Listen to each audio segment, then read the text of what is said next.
আজ সকালে ঘুম থেকে উঠে খামারের দরজা খুলে যে দৃশ্যটা দেখলাম সেটা আমি কখনো ভুলতে পারবো না। আমার সবচেয়ে প্রিয় ছাগলটা আর বেঁচে নেই। গতকালও ওকে নিয়ে স্থানীয় প্রাণী অধিদপ্তরে গিয়েছিলাম, চিকিৎসা করিয়ে এনেছিলাম। মনে হয়েছিল হয়তো কয়েকদিনের মধ্যে আবার আগের মতো সুস্থ হয়ে উঠবে, কিন্তু চিকিৎসা দেওয়ার 24 ঘন্টাও পার হলো না। আজ সকালে ঘুম থেকে উঠে খামারে গিয়ে দেখি আমার আদরের পাঠাটা নিথর হয়ে পড়ে আছে। সত্যি বলতে একজন খামারির জন্য এর চেয়ে কষ্টের মুহূর্ত খুবই কম আছে। এই ছাগলটা আমি খুব কষ্ট করে কিনেছিলাম, টিসর টাকা জমিয়ে, খামার থেকে কিছু হাঁস মুরগি বিক্রি করে, আর আব্বুর কাছ থেকে কিছু টাকা ধার নিয়ে, অনেক স্বপ্ন আর ভালোবাসা দিয়ে ওকে কিনেছিলাম। শুধু একটা ছাগল হিসেবে নয়, ওকে আমি আমার খামারের একটা স্বপ্ন হিসাবে দেখতাম। আমরা অনেক সময় ভাবি খামার মানে শুধু লাভ লোকসানের হিসাব, কিন্তু যারা প্রতিদিন এই প্রাণীগুলোকে যত্ন নেয় তারা জানেন এগুলো শুধু পশু নয়, পরিবারের একটা অংশ।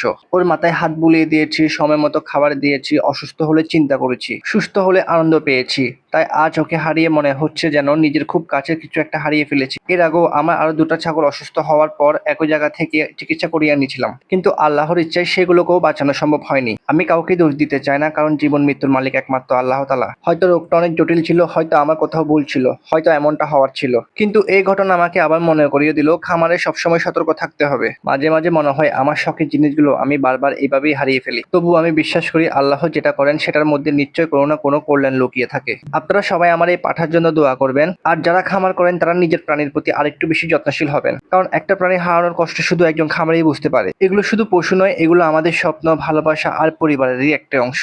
আল্লাহ যেন আমাদের সকলের খামারকে সুস্থ ও নিরাপদ রাখেন এবং সকল ক্ষতির উত্তম প্রতিদান দান করেন। আমিন।